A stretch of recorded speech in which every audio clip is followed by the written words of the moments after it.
Hello, fellow conspiracy realists. You may notice that today we are publishing an extra classic episode. Wanted to give you a peek behind the curtain.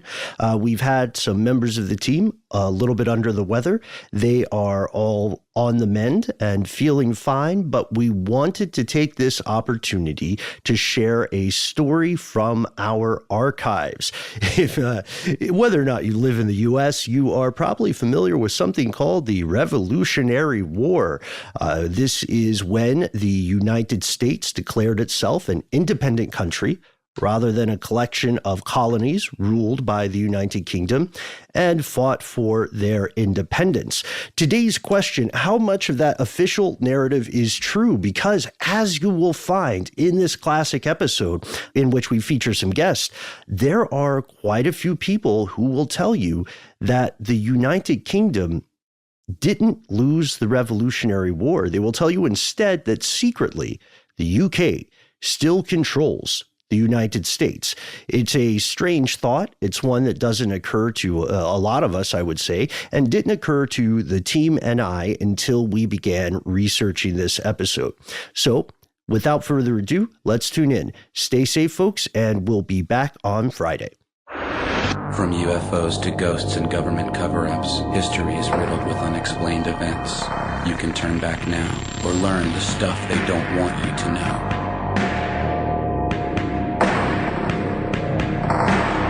Hello, welcome back to the show. My name is Matt. My name is Noel. And today my name happens to be Ben, but most importantly, you're here, ladies and gentlemen. Thank you for coming. Welcome to Stuff They Don't Want You to Know. And boy, do we have a story for you today. Oh yes, a story that spans the centuries. The seas. Mm-hmm. Or the oceans. Full disclosure, everybody, we talked about this off air for a second. And it was on air. It was on air? It was, but we cut it, right? Yep. Okay. Great.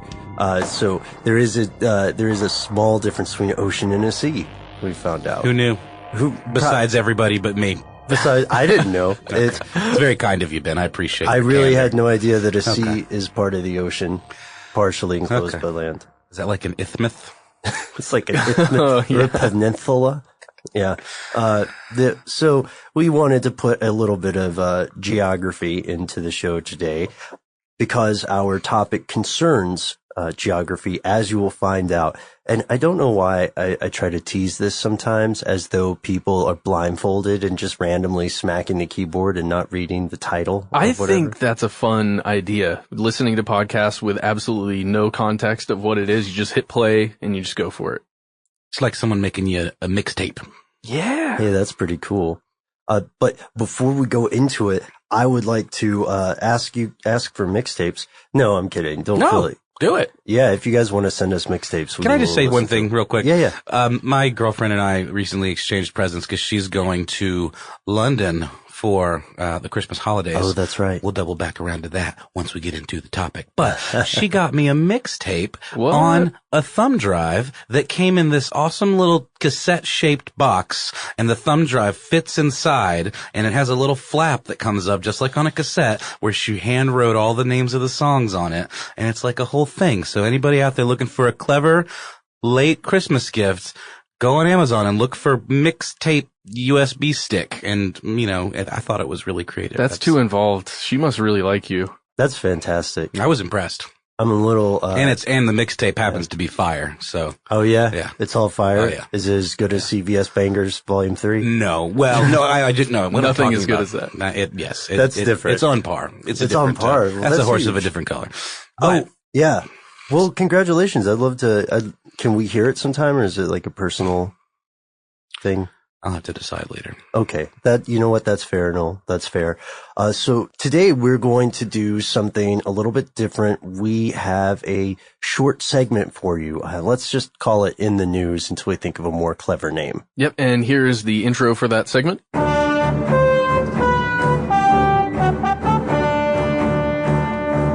Okay, so our question or suggestion in the news recently came from Twitter via a listener named Supra Chib, who asked us if we were going to talk about these mysterious ghost ship washing up on shore in Japan. You guys have heard about this, right?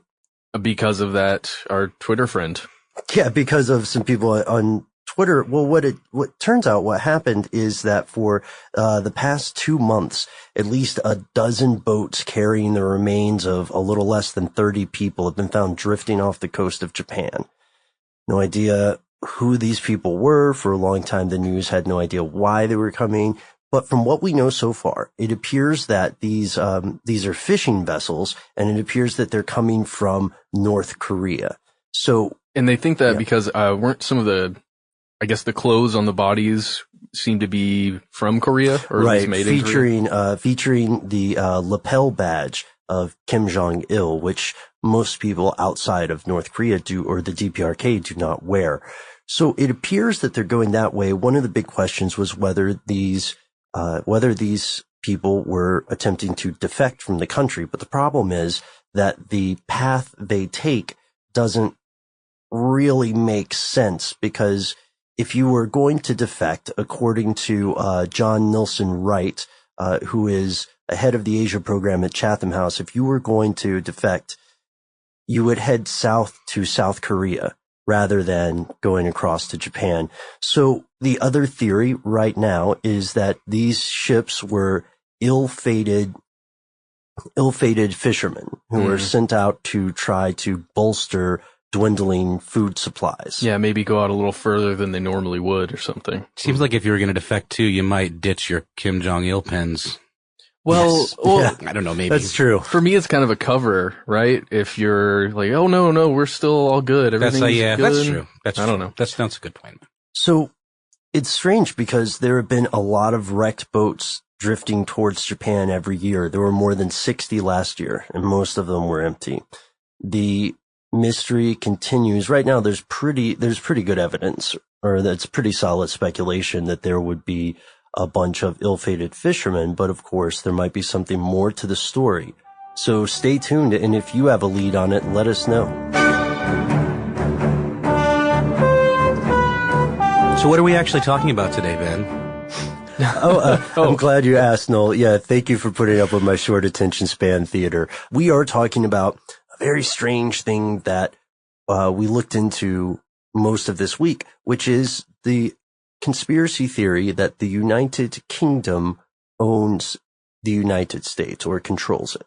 This is something you may have already heard about if you are existing in this conspiracy sphere on the internet, the way that we do. It's an old theory. It's pretty strange. We really got to delve into it because we did a video this week with AllTime Conspiracies, and they were discussing how dangerous the United Kingdom is.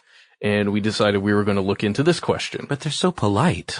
So polite. They just kill you with kindness. And if you check out the comments from people who live in the UK on that video, it's hilarious. Yeah. There are a bunch of people saying, "Oh, the jig is up, by Jeff." You know? Hide their bodies.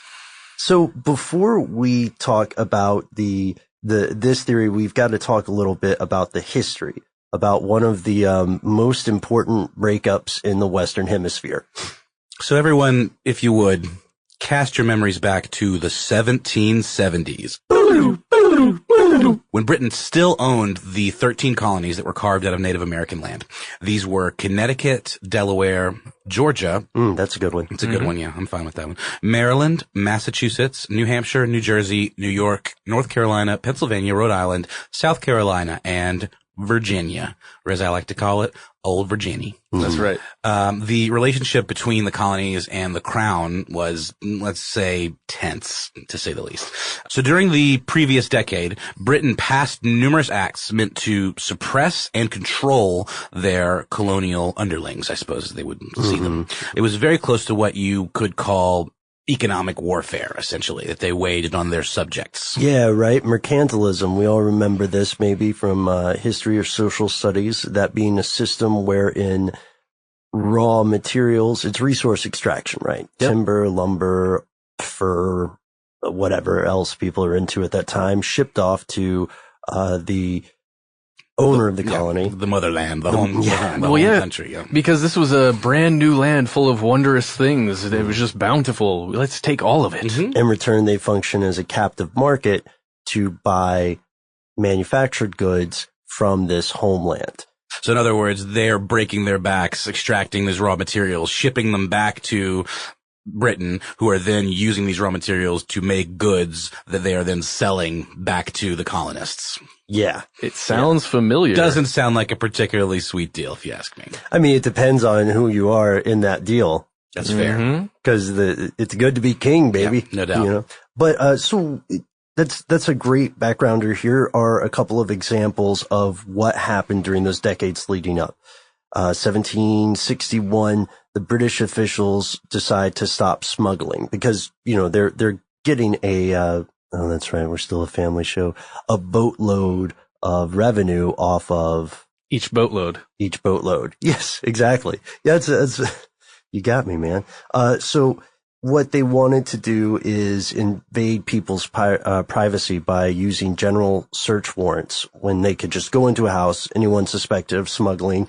And the colonists said, hey now, we're English citizens and you shouldn't be able to do that. And England was like, LMAO, GTFO. Mm-hmm. In that time. What kind of smuggling were you talking about? Like, were they stealing materials? Were they smuggling things like to other family members? Like, I'm just wondering. Right. This would be smuggling in the sense of not necessarily an illegal good, but because, you know, now when we think of smuggling, we think of several things. We think of drugs, weapons, and human beings, right? Those are generally trafficking is the word I guess we trafficking. Like to use, sure. Yeah. But back then it would be something when it would be a situation where you're more than likely just trying to avoid paying an excise tax. I see. So you're stealing from the crown. Yeah. It could be cotton. You know what I mean? There's a cotton tycoon somewhere. I don't know. That's a bad example. But all right. So other things in 1763, the British decided that no colonist could advance west past a certain area. Here's an imaginary line. Mm-hmm. And, you know, I think that's fortunate for the people who still lived in the western area and once lived in the area that the colonists discovered or whatever. However, this was considered a betrayal by a lot of people who had come to the colonies to explore westward. And then they said you can't use colonial currency to pay back your debts. It's got to be sterling money. Yeah, that's a big deal. And then, of course, you know, Quartering Act, Stamp Act. Then this leads up to the Boston Massacre in 1770, where some snowball throwing went wrong. 5 civilians ended up dying from shots fired into the crowd. Then the Boston Tea Party. Then what's called the Intolerable Acts, where Parliament, the UK or the British Parliament, ordered the port of Boston closed until the tea was paid for and passed other measures that were supposed to punish the people of Massachusetts by depriving them of what rights they had remaining. And we all see where this is going, right? Yeah, to the Revolutionary War, to the thing that we're taught in history as, you know, the birth of our nation. This is how we became the United States of America, by fighting back against our oppressors. Mm-hmm. And on April 19th, 1775, the war began at Lexington and Concord. And it lasted for 8 years. Ended on September 3rd of 1783. And as the war stretched on, support for the conflict diminished in Britain.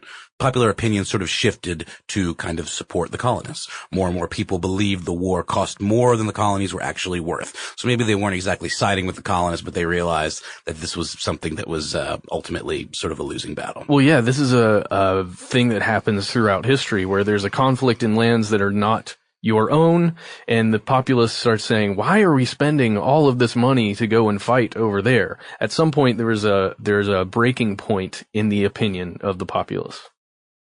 Yeah. And the question is, what benefit is this to us? Yeah. Because the colonies had a much smaller military force, but they also had a much shorter trip to the fight.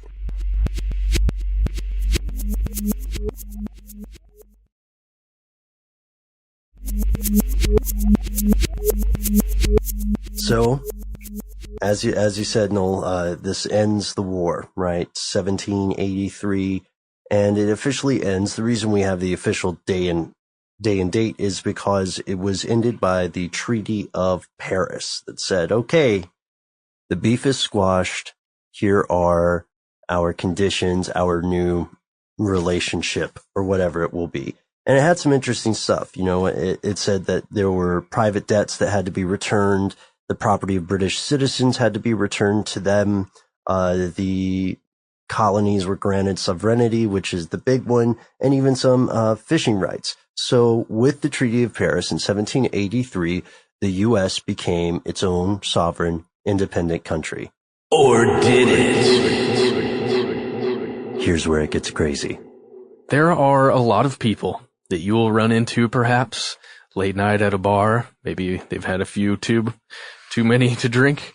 Too many loggers, perhaps. Maybe they're just, Maybe it's Noel and I. Maybe it's me. Who knows? But you might run into them who will tell you that the United States is not its own sovereign nation. No. In fact, it is controlled still by its ancient mother, Great Britain.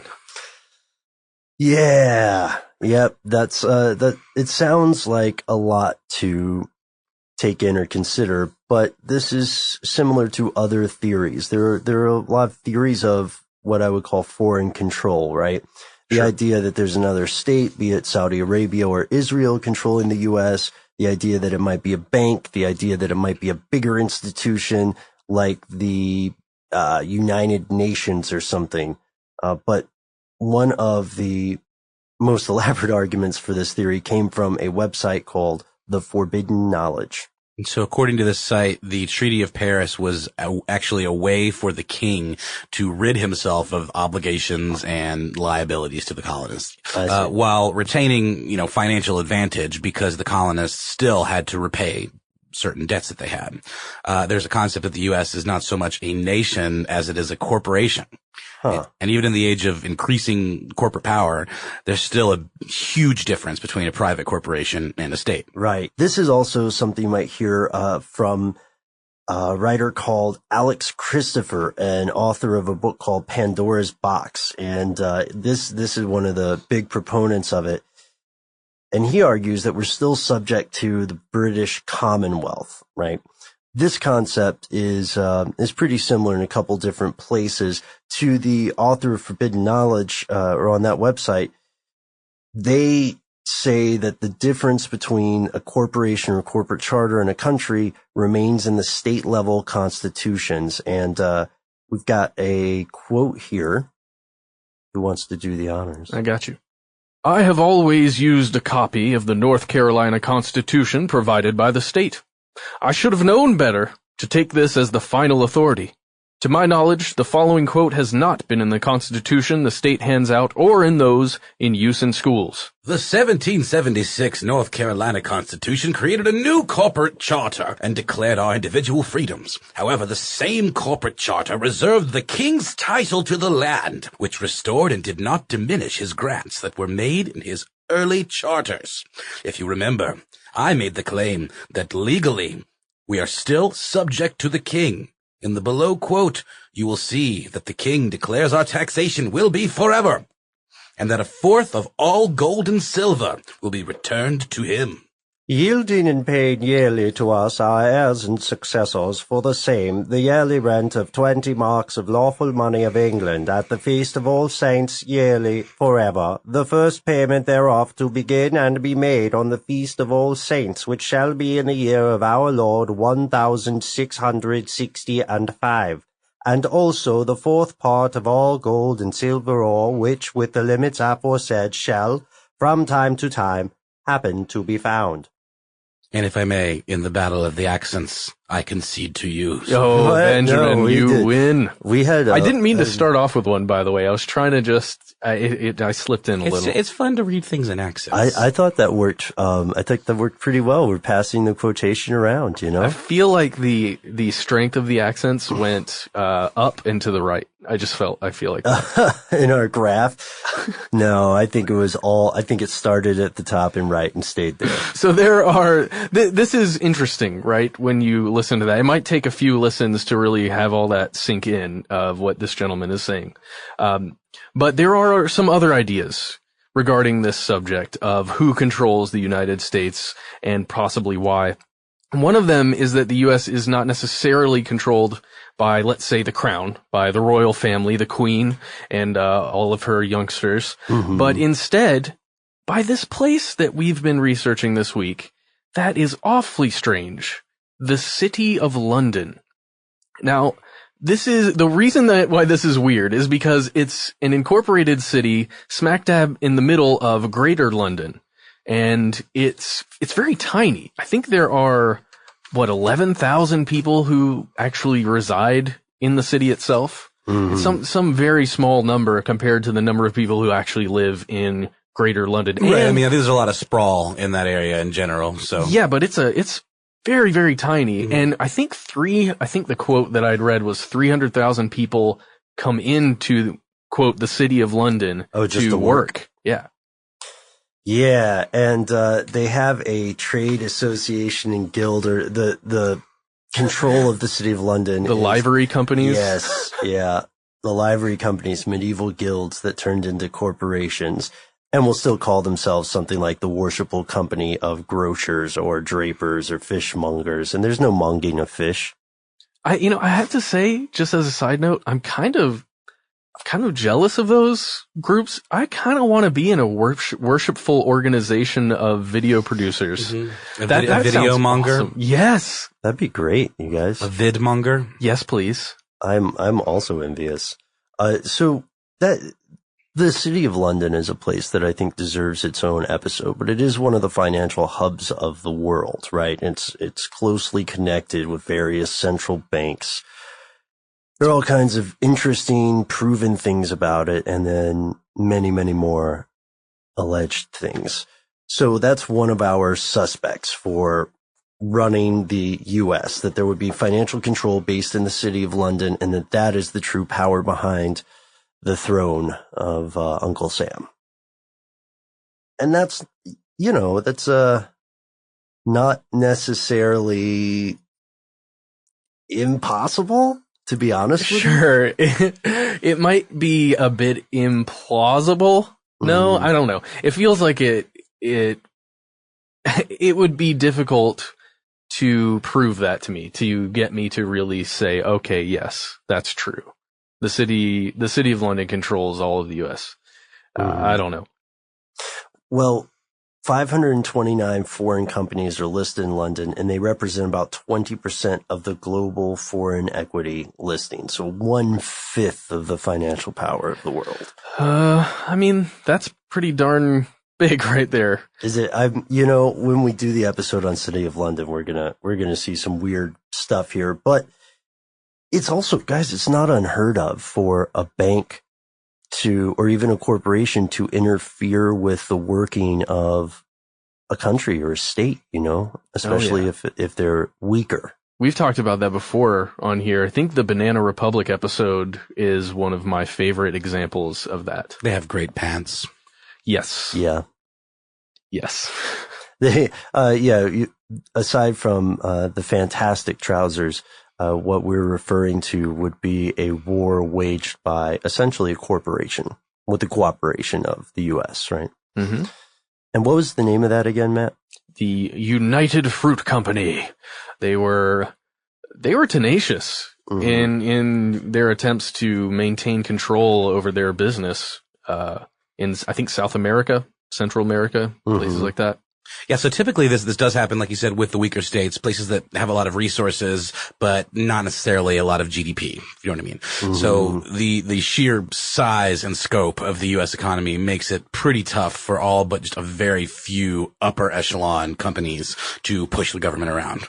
So, sure, we can confirm that corporations corrupt individual lawmakers, but they don't necessarily have as much influence as they would in a weaker country. Sure. That makes sense.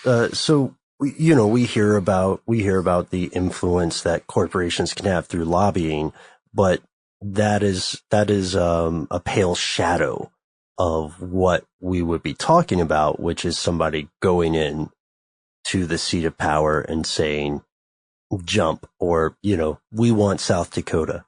No questions. Gosh, I imagine someone entering the Oval Office, perhaps turning off the lights, just, taking on their own to do that, maybe going over and shutting some of the blinds and just having a stern talk with the president after disconnecting the phone line, of course. So there's another idea here. We're talking about big companies, but what about individual banks or individual bankers or families of bankers? Yep, you're going there, aren't you? It gets a little trickier. You know exactly where this is going, gentlemen. Are you going to say our favorite family in the whole wide world, the Rothschilds? Or no, you were going to talk about the Goldman Sachs or the Astors or the Morgans, maybe? Or could it be Satan? Maybe. I was thinking more of the Rockefellers, but you might be on the right track. Nailed it on the first try, the Rothschilds. Oh, okay. The people that come up so often that we might as well just invite them on the show and get a sound cue or something. Yes. I doubt they would come. So, yeah. It'd have to be like a dun, dun, dun. Hello. Yeah. I would love that, but we would have to clear that sound cue with them in advance so that they don't feel betrayed. Yeah, they would just buy How Stuff Works. Oh, that's true. They probably would. So we have no idea how much money this family collectively owns. When I say we, I mean the media. I mean pretty much everybody outside of that family or outside of its close group of financial advisors. Yeah, because we're talking about historical money. Money that was worth millions when they originally got it and now is worth hundreds and hundreds of billions.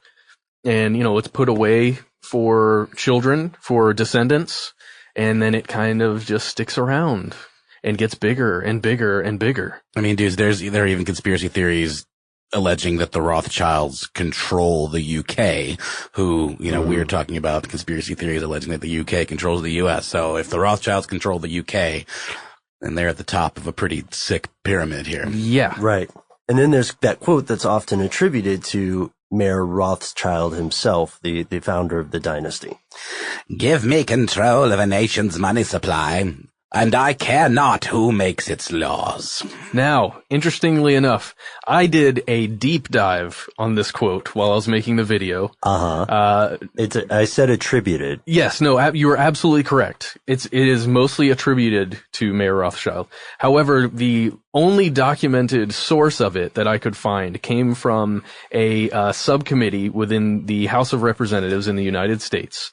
And it was a gentleman speaking about the Rothschilds. And I'm going to read you this quote that I could find because it makes more sense with someone talking about the Rothschilds than a Rothschild sitting there and making the evil face and saying while twirling his villainous mustache. And this is from the Skeptoid article, right? This is not from the Skeptoid article. Okay. I went directly to the actual book or the congressional record. The congressional record, yeah, the rural credits. So this comes from Daniel T. Cushing, who is a financial writer in Washington, D.C. from February 16th, 1914. Quote, "Let us control the money of a country, and we care not who makes its laws. This is the maxim of the House of Rothschilds, and is the foundation principle of European banks. It makes no difference whether you call it a republic or a monarchy. The people can never be free, as the borrower is the servant of the lender." Masterpiece theater, man. We digress. What does this make you think of, Matt? Well, it makes me think of the Federal Reserve. That's a topic that we've touched on before in this podcast and on our videos. And it's one of those, it feels murky to someone who doesn't know a whole lot about the history of the Federal Reserve. And I don't know. Do you guys ever stay awake at night and think, how does this money happen? Why is there more and more money happening? There's Federal Reserve news today, right? No.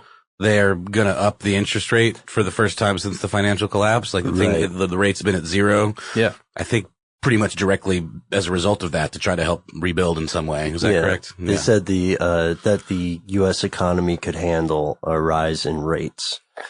Oh man, the Federal Reserve is such a confusing thing. It is. And I actually, this is, it has sort of a kind of, is monarchical a word? I don't know.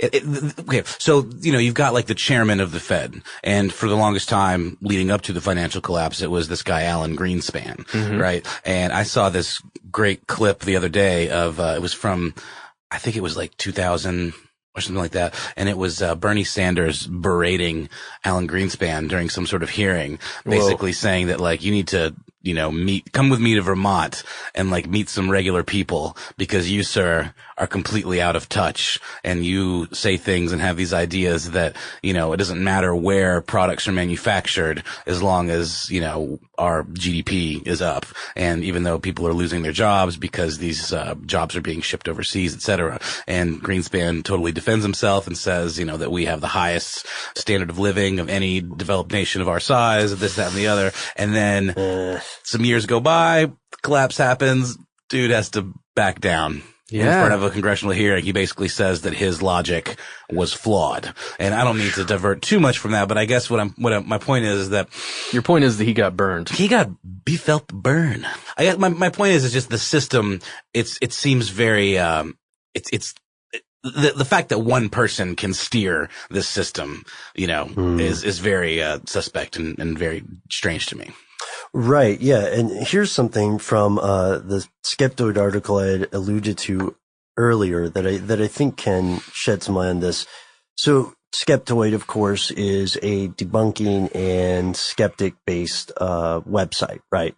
And podcast, which is great. Right. Yeah. It's not a what if or is it possible. It starts from this is BS. Yeah, it shoots a lot of things down. I would say that in gathering, if you're doing your own research in this and listening to this podcast, I would say it's a good place to go and get one side. Yeah. Like as I've said this before and try to practice it myself, but it is so important to read the stuff that you disagree with as well as the stuff with which you agree, especially considering that you're probably doing research online and you're probably using Google, and Google, unless you're very careful, is going to figure out what you like and it's only going to show you that. So you'll learn even less. It's dangerous. It is dangerous and it's tough, but that's the way of the world. Are you saying use Bing?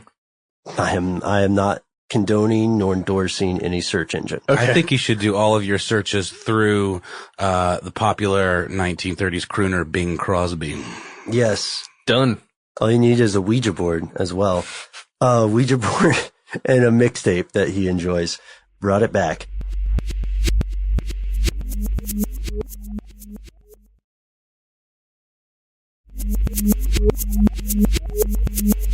All right, so Skeptoid has this great quotation. They say that the Rothschilds family, while much of the story is real, that their power is often exaggerated in the modern day.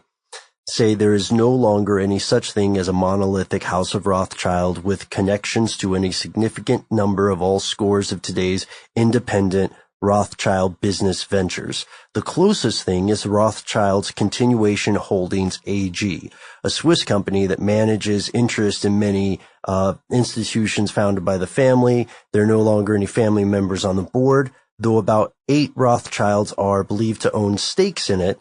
And like many holding companies, it's privately held, so the records aren't public.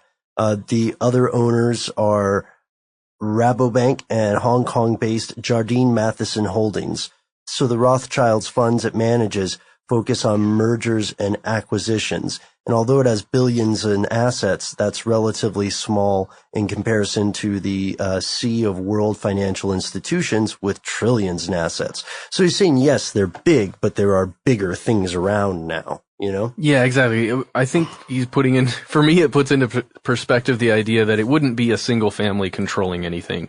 It would be a group, perhaps an oligarchy. If this were true, it would be a group of competing powers, essentially, that all maybe want a similar goal, or perhaps are even fighting within themselves, which to me makes the whole thing a lot less plausible.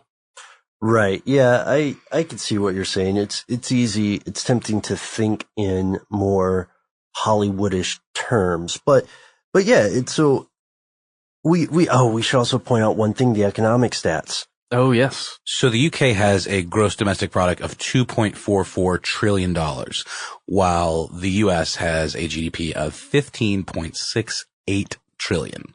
So economically anyway, officially, the US just annihilates the UK. And that's not even talking about military might or the amount of money spent on military per year. Yeah, that's a really good point, guys, because I don't know how... Yeah, but I mean, but if we're just a puppet government, then they control all that too. Well, yeah, because if they're in control, oh man, then we're the security and they are the economic head in a way. Mm-hmm. Oh no. We're the muscle, they're the brains, we're the dumb ones. We're the bicep. Oh man. Well, they do have more experience. Yeah, they've been nation building and controlling colonies for a long time. Yeah, it's true. And, it startles a lot of people who don't live in a Commonwealth country to learn about the status of Commonwealths, and why the U.S. is not one, but Canada is, or Australia is. This can be very strange to someone who's not familiar with that system. So there is some degree of control there. So what's the takeaway here? No, I'm just gonna lay it out here for you. At least what I believe. It might not be as simple as saying that the UK controls the US, but that doesn't mean there are no nefarious backdoor avenues of that kind of control, right, Matt? Yeah, you can look at several past episodes that we've done specifically on the Council on Foreign Relations. I think that's correct. I forget if it's on Foreign Relations of. I think it's on.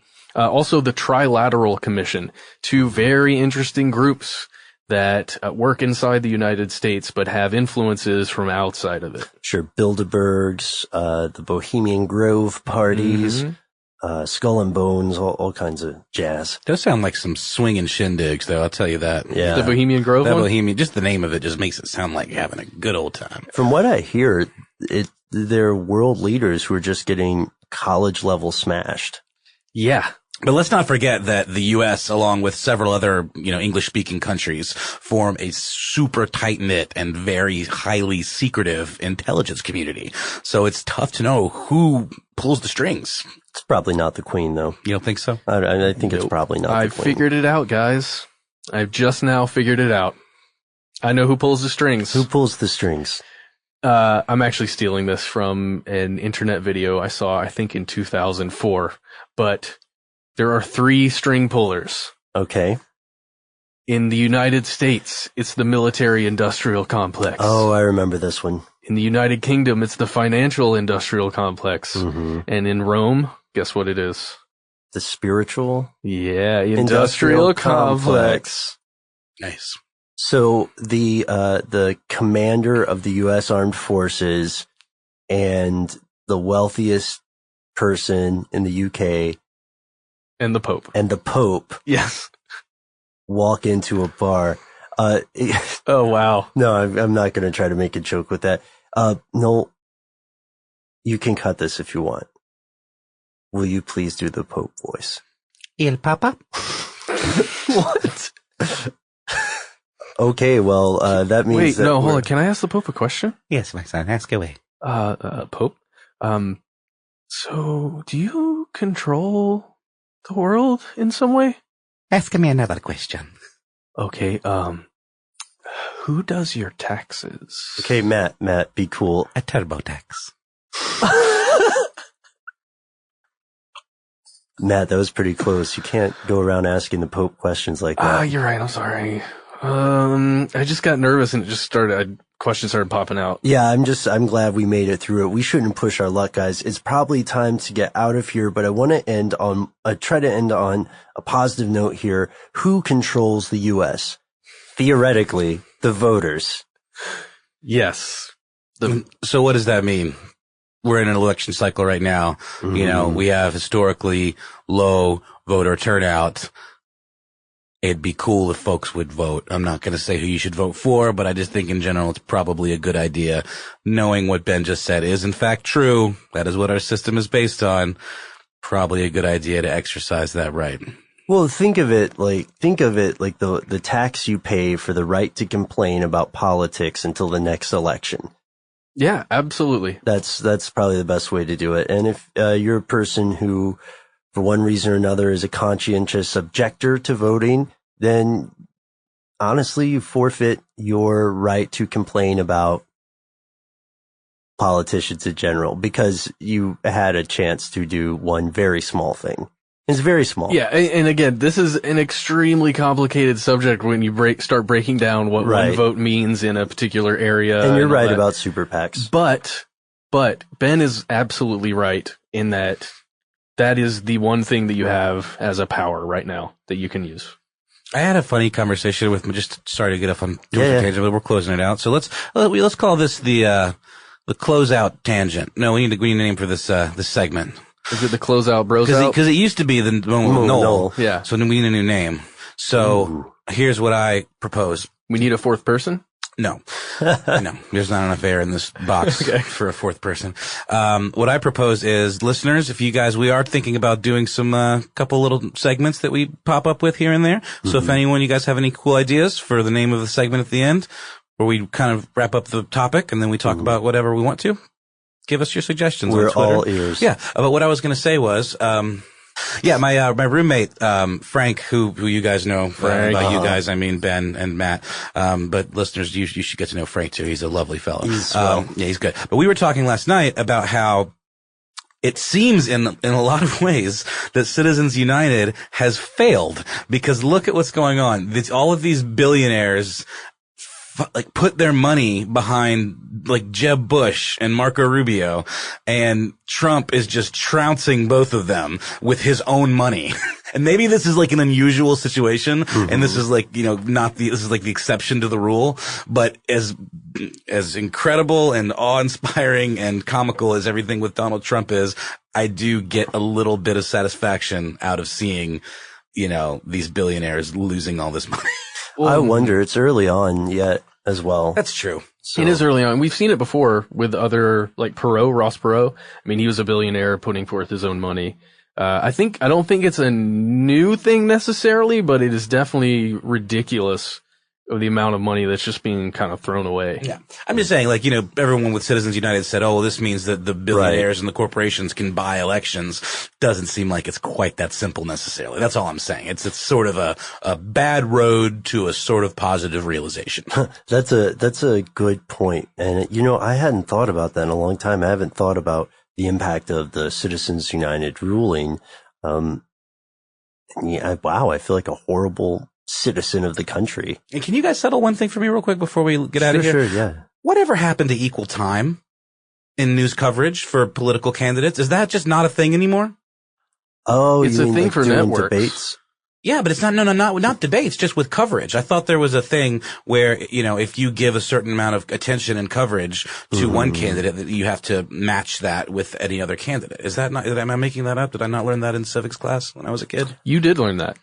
But it does not seem like that's happening. That's all I'm saying. It doesn't seem like it applies, because there will be, networks that lean more to the left here in the U.S. will cover Hillary Clinton pretty extensively and not really cover Donald Trump, except to say, here's a gaffe or something. And then, on the other hand, it's reversed in conservative networks. More right-leaning networks will show clips lionizing the candidate, the most successful candidate, which I guess at this point would be Donald Trump, and then just only report Democratic stuff if they are, if there are gaffes or if there are questions or shady business with email, for instance. Yeah. Just so you know, this goes back to the Communications Act of 1934, which was amended, Title 47 of the United States Code by the FCC. It goes way back to then, and it has evolved over time. Yeah. Evolved. That's an interesting phrase to use. Oh, one quick thing here, guys. I just want to add some further reading to anyone who is interested in continuing along in this research. There are a couple books you can find either on archive.org or books.google.com. We mentioned a couple of these in the video. One is The Secrets of the Federal Reserve by Eustace Mullins, which was published, I think, in 1983.